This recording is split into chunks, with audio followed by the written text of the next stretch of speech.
Madame, mademoiselle, monsieur, bonjour et bienvenue dans ce magazine où nous poursuivons notre découverte de quelques questions, de quelques points de théologie pratique avec le professeur Arnaud Join-Lambert qui enseigne cette matière à la faculté de théologie de l'Université catholique de Louvain. Professeur, bonjour. Bonjour. On continue un petit peu, si vous voulez bien, notre réflexion sur cette église liquide et vous avez bien parlé de la mise en réseau, peut-être une forme de déparoissialisation. Avec à la fois la paroisse qui a toute sa validité, toute son existence, et puis vous aviez parlé des périphéries, vous avez parlé des centres spirituels, etc. Est-ce qu'il y a d'autres lieux dans cette église liquide où l'annonce de la foi peut se faire? Alors, il y en a beaucoup.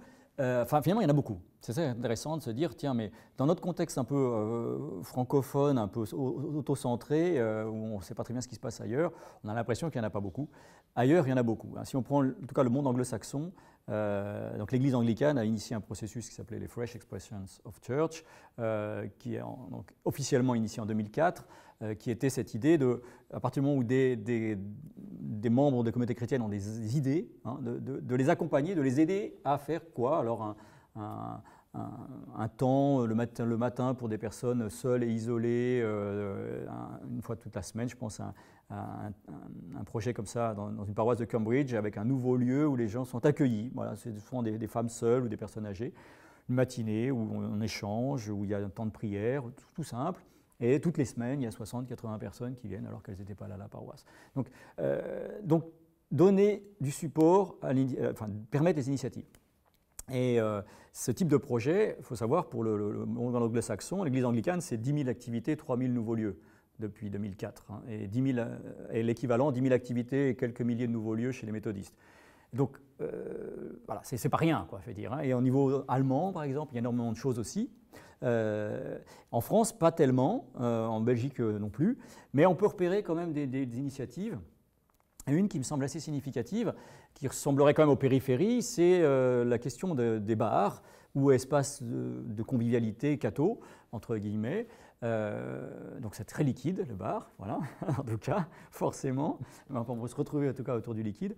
Et donc il y a une série, notamment en France, de projets qui sont assez connus et intéressants, donc avec différentes manières. Enfin, ce qui est intéressant à observer, c'est la manière dont ils ont émergé, si j'ose dire. Vous voyez, donc c'est du solide qui émerge du liquide encore.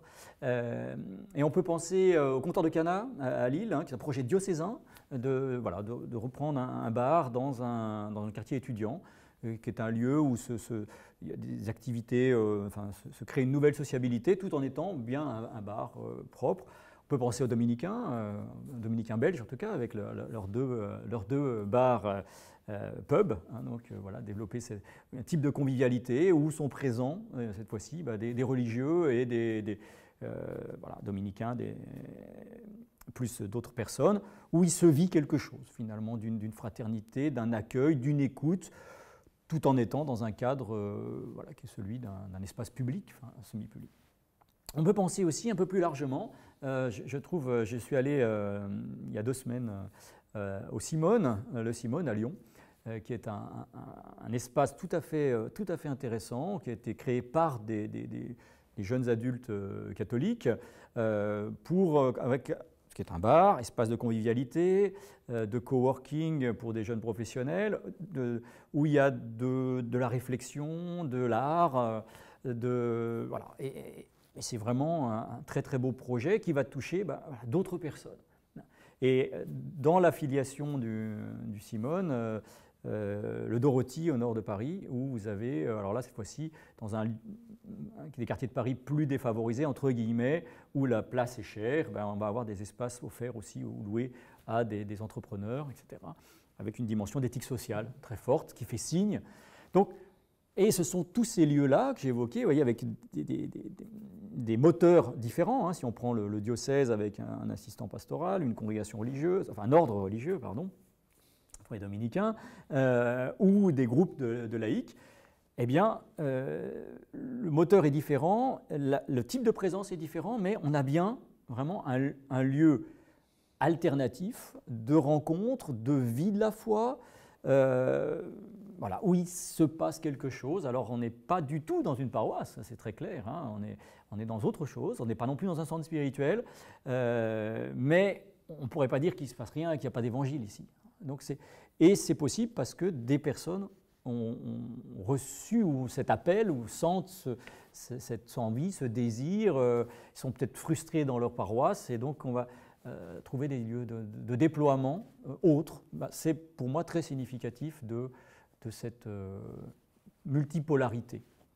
Mais justement, ces lieux-là, qui sont des nouvelles manières d'être église, est-ce que ces lieux sont quand même mis en réseau ou bien restent dans leur lieu, font ce qu'ils peuvent avec ce qu'ils sont, mais finalement ne sont pas dans une mise en réseau avec les pôles dont vous parliez dans l'émission précédente? Alors, dans ce que j'évoquais tout au début, c'est-à-dire dans l'église anglicane anglaise, eh bien, ça se fait naturellement parce que structurellement même, parce que c'est un projet. C'est-à-dire que c'est vraiment l'église anglicane, les diocèses anglicans d'Angleterre, qui ont dit, mais maintenant, il faut faire ça. Et donc, allez-y, quoi. Et donc, les paroisses sont appelées à inventer de nouvelles activités ou, en tout cas, à faire le lien, à être attentive à ce que des chrétiens feraient, etc. Donc, c'est un projet vraiment d'église. Dans l'Église catholique, on ne peut pas dire ça, enfin, à ma connaissance, hein, donc il peut y avoir une bienveillance, mais c'est plutôt quand même de l'ordre de l'initiative locale, sauf peut-être le projet de Lille que j'évoquais tout à l'heure, qui est tout un projet diocésain, et donc l'articulation, elle doit s'apprendre, ou la communion, elle doit s'apprendre. Là aussi, par rapport à ce qu'on a dit une autre fois sur la jalousie, c'est pas facile. Voilà, en Église catholique, on aime bien quand même avoir la main sur tout et tout contrôler, quoi. Enfin, parce que c'est une grosse structure et donc là, pour que ça tourne, il faut que tout soit un peu sous contrôle. Et évidemment, ça ne va pas avec, quoi. Ça ne fonctionne pas. C'est plutôt de l'ordre de la responsabilisation et donc du suivi, de l'accompagnement bienveillant, éventuellement même du soutien. Enfin, si on part au Simone, le Simone à Lyon, il y a une impulsion financière du diocèse quand même, hein, donc vraiment derrière. Donc c'est pas rien, évidemment, les questions des sous. Mais ce n'est pas facile. Donc il faut. Ce qui est le bon argument, je pense, c'est que ces lieux sont des lieux où des chrétiens convaincus ou moins convaincus s'épanouissent, simplement, vivent quelque chose qui les nourrisse, et puis où des non-chrétiens ou des personnes plus éloignées peuvent rencontrer des croyants et des témoins de la foi de manière formelle, plutôt informelle, mais qui peut ensuite cheminer vers du formel. Et donc rien que pour ça, ça vaudrait la peine d'être proactif. En France, par exemple, il y a des diocèses où clairement il y a cette idée que dans les milieux urbains, il faut être promoteur d'autres lieux, d'autres manières d'être.